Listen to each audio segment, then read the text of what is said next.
Alone against all these droids? They don't stand a chance.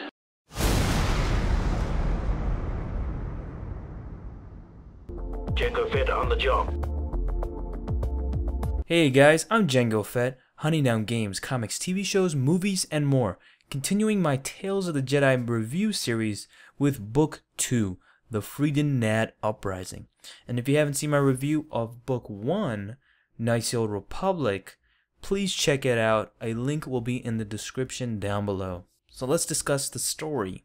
The Freedon Nadd Uprising, which came out in 1994, later on in the same year as Knights of the Republic, and is set 2 years after the events of the Knights of the Republic comic, where the Beast Wars are over with the Beast Warriors triumphing over Queen Amana and the Darksiders of Aziz, with the help of the Jedi.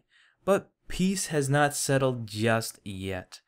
Darkness is still over Aziz, with riots and an insurrection taking place against the new reformed Onderon government. Insurrection is being caused by the Naddists, who are dark side worshippers of the former ruler Freedon Nadd, a dark Jedi who ruled as king 400 years ago and passed his line and darkness in Aziz through generations.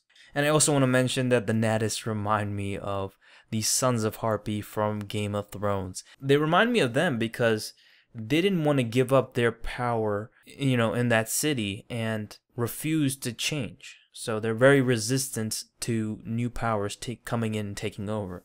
So the Naddists remind me of the Sons of Harpy, just crazy mofos, okay? Leading the Naddists is the ex-ruler King Omen, who resurrected Freedon Nadd's spirit from chaos, aka Hell, or Darkside Hell, whatever you want to call it.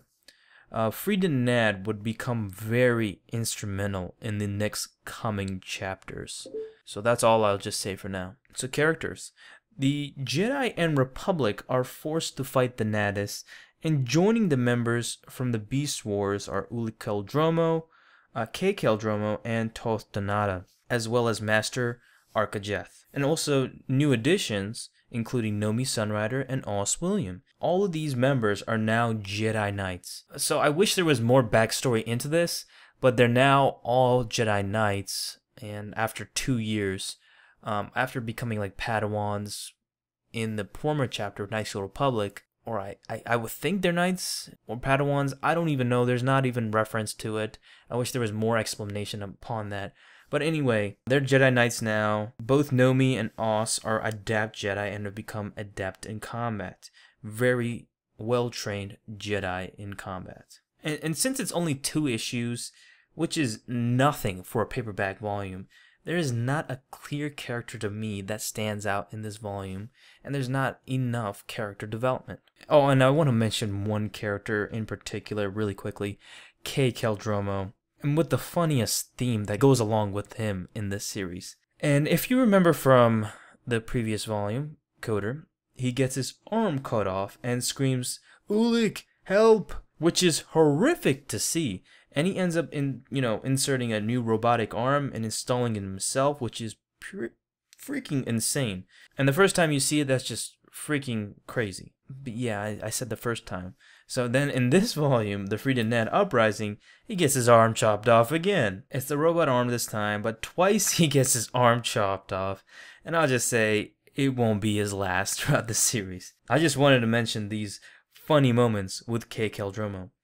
That should really be a sitcom, by the way. Then the artwork, which is done by Tony Atkins, and to me, it's mediocre. It's done by a completely different artist from the previous Coder volumes, which I'm not saying it's a bad thing, but it just doesn't seem to fit in this series, in the Tales of the Jedi series. And it just seems very off in this series. Finally, I want to give my opinion of this series, and like I mentioned before, this is only 2 issues, which is not a lot, but there is a lot crammed in this volume that you will overlook, which is very important, very, very important for the later volumes. I know I did it, and thankfully when I reread it again, boy, did I miss a lot. So I wish they had just more issues and expanded this volume instead of just feeling crammed and filled up into just 2 issues. But I think it was just good for what they did with this volume, even though it's 2 issues. I love how everything from volume 2 and the Coder 1 volumes are instrumental for the Knights of the Republic 2, the Sith Lords video game, as Onderon and Duxon are worlds that you will have to travel to in the game, and they will make tons of references from the Tales of the Jedi series. If you're playing this Coder 2, or even Coder 1, read this series. I desperately emphasize that. And the plot is good, and I like the fact that you just start with straight up action and focus on the battle in Onderon against these Naddists. But the artwork and lack of character development hurt this volume for me. So I'm giving Tales of the Jedi, the Freedon Nadd Uprising, a...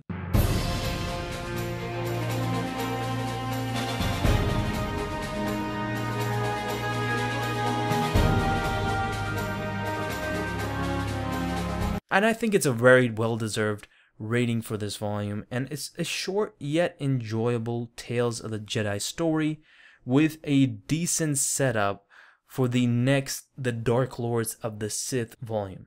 So anyways, please like and comment your thoughts of the Freedon Nadd Uprising down below. Tell me what you think of that paperback, and tell me what you think of my review. And I will end with a comic books cover slideshow of all the issues, which is only 2, but I'll also include the paperback cover and probably the alternate. I think there's an alternate. I'll have to look into it. So until then, I will see you guys in the next comic review. Peace.